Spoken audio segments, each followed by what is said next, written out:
Israel Hamas के बीच पिछले 15 महीनों से गाजा में चल रही जंग को खत्म करने का ऐलान कर दिया गया है। 19 जनवरी से जंग को रोकने की प्रक्रिया शुरू हो जाएगी। ये जंग 3 चरणों में खत्म की जाएगी। पहला चरण 42 दिनों तक चलेगा, जिसमें हमास इजरायली बंधकों को छोड़ेगा, तो वही इजराइल को हमास और फिलिस्तीनिज्म दूसरे चरण में कुछ और इजरायली बंधक छोड़े जाएंगे और इजराइल को पूरा गाज खाली करना होगा। इसके बाद तीसरे चरण में इजराइल और फिलिस्तीन के भविष्य को लेकर चर्चा होगी। इस बड़ी घटना पर भारत का बयान भी आया है, क्योंकि इजराइल और हमास के बीच जो शांति डील हुई है उसका भारत पर बहुत बड़ा असर पड़ने वाला है। इसके बारे में आगे बात करेंगे, लेकिन सबसे पहले देखिए कि इजराइल के लाखों लोग और इजरायली प्रधानमंत्री बेंजामिन नेतन्याहू इस डील को देखकर क्यों रो रहे हैं। अमेरिका, मिस्र और कतर जैसे देशों ने इजराइल और हमास के बीच शांति डील तो करवा दी, मगर ये शांति डील इजराइल के लिए बहुत बड़ा झटका मानी जा रही है।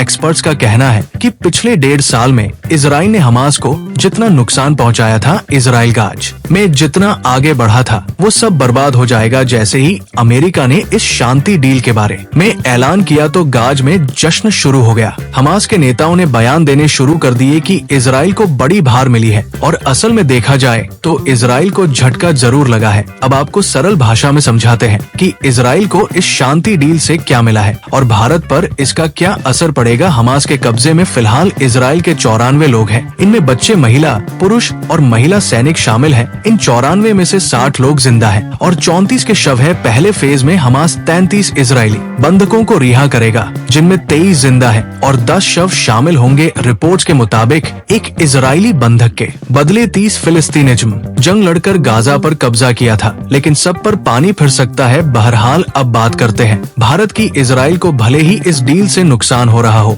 मगर भारत को इससे फायदा मिल सकता है। मिडिल ईस्ट के पूरे इलाके में शांति का मतलब है कि भारत को भी फायदा मिलेगा। भारत इजराइल और अमेरिका के साथ मिलकर जो आई कॉरिडोर बना रहा है, उसका काम भी जल्द शुरू हो जाएगा। हालांकि इजराइल को नुकसान उठाना पड़ेगा। जिस हमास को इजराइल ने खत्म किया था, अब उसी हमास के दोबारा जिंदा होने का खतरा बढ़ गया है। हमास अगर गाजा में दोबारा एक्टिव हो गया तो इजराइल पर दूसरा बड़ा हमला भी किया जा सकता है।